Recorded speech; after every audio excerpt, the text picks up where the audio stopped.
அந்த காலத்துல ஒருத்தரை விசாரிக்கிறதே வித்தியாசமா இருக்கும். உனக்கு எத்தனை பிள்ளைங்கன்னு கேட்பாங்க. இவரு எனக்கு 4 பிள்ளைங்கன்னு சொல்லுவாரு. அதுக்கு அவரு கேட்பாரு, உனக்கு பிறந்தது எத்தனை, ஊருக்கு பிறந்தது எத்தனைன்னு கேட்பாரு. தப்பா நினைக்காதீங்க. உனக்கு பிறந்ததுன்னா ஆம்பளை பிள்ளைங்க, ஊருக்கு பிறந்ததுன்னா பொம்பளை பிள்ளைங்க. ஆம்பளை பிள்ளைங்கன்னா என்னைக்கு நமக்கு சொந்தம் நம்ம கூடவே இருக்கும். பொம்பளை பிள்ளைங்க யாருக்கு எந்த ஊருக்கு சொந்தமா போகுதோ.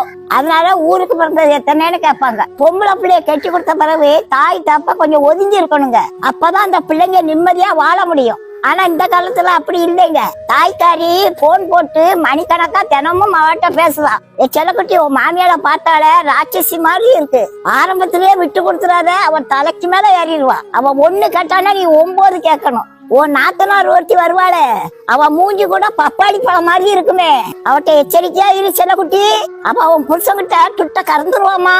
மக அங்க இருந்து சொல்வா, வேலை வேலைன்னு வேலை தாங்க முடியலமான்னு சொல்லுவா. அட செல்லக்குட்டி, உன்னை எப்படி பொத்தி பொத்தி வளர்த்தேன்னு சொல்லுவா தாயி.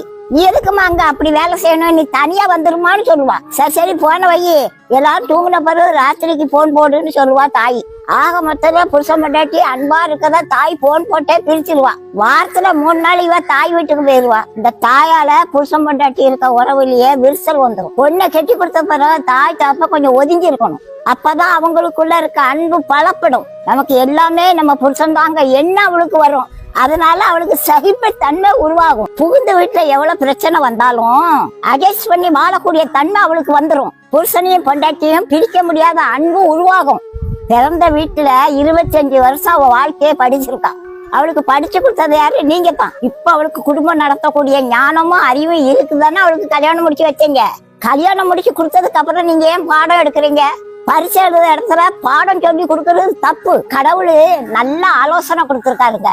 புருஷன் பொண்டாட்டி அவங்க 2 பேரா இருந்தாலும் உடலால் அவங்க ஒருத்தரான். தாய் தப்பனை கொஞ்சம் விட்டு மனைவியோட ரொம்ப அன்பா இருப்பானா.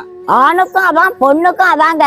நீங்க தாய் தப்ப எவ்வளவு ஒதுங்கி இருக்கீங்களோ அந்த அளவுக்கு அவங்க நல்லா இருப்பாங்க. பிள்ளைங்க வாழ்க்கையில நீங்க தலையை நீட்டி பிள்ளைங்க வாழ்க்கையை நீங்க கெடுத்துறாதீங்க. நீதிமன்றத்துல கெட்டுக்கிட்ட டைவர்ஸ் கேஸ் இருக்குங்க. இந்த கேஸுக்கெல்லாம் முக்காவாசி பெத்த தாய் தாங்க காரணம். டைவர்ஸ் பண்றது கடவுளுக்கே பிடிக்காத ஒண்ணுங்க.